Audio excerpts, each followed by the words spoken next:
Hey everybody, so today I wanted to talk about something aside from gaming today.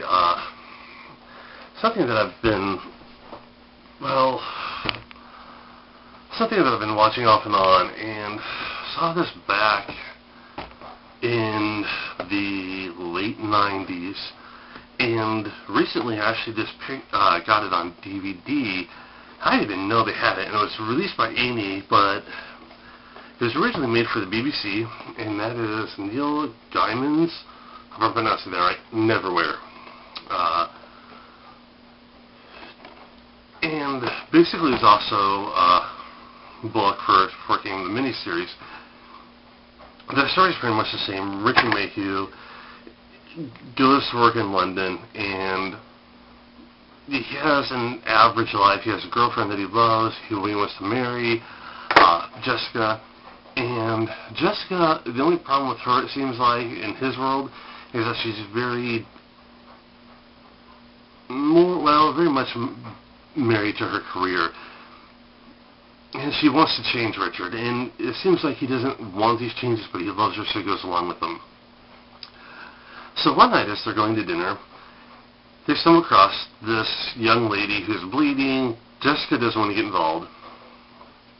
Richard's trying to get a hold of emergency services and decides he's going to take her back to his apartment and basically take care of her. Well, Jess isn't very fond of this idea and basically decides she's going to go off without him. The young lady's name, as we end up finding out, is Dor.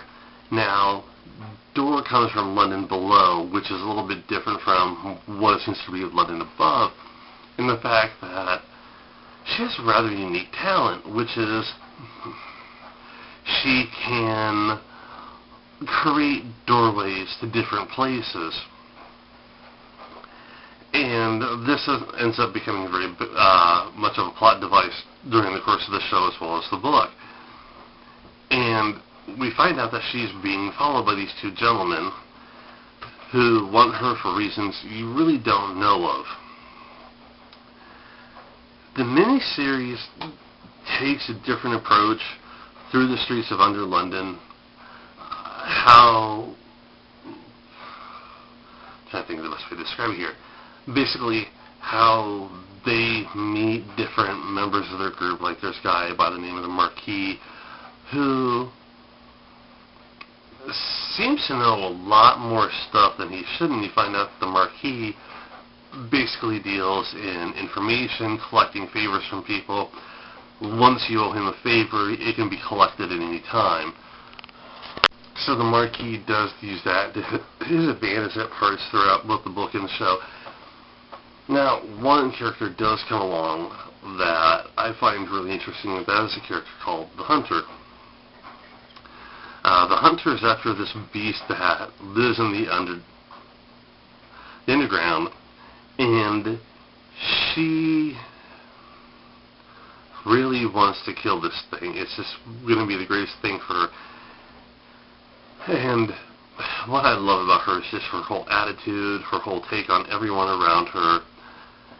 It's just one of those things I was not expecting from really the book, because I know TV tends to skew things a little bit. But I absolutely love the character. Richard himself is kind of lovable, but the way he reacts for certain situations kind of makes him an odd character at first, but he does end up growing throughout the rest of the show. Probably about the second or third, episode, you kind of start seeing more change in him, so it's definitely worthwhile.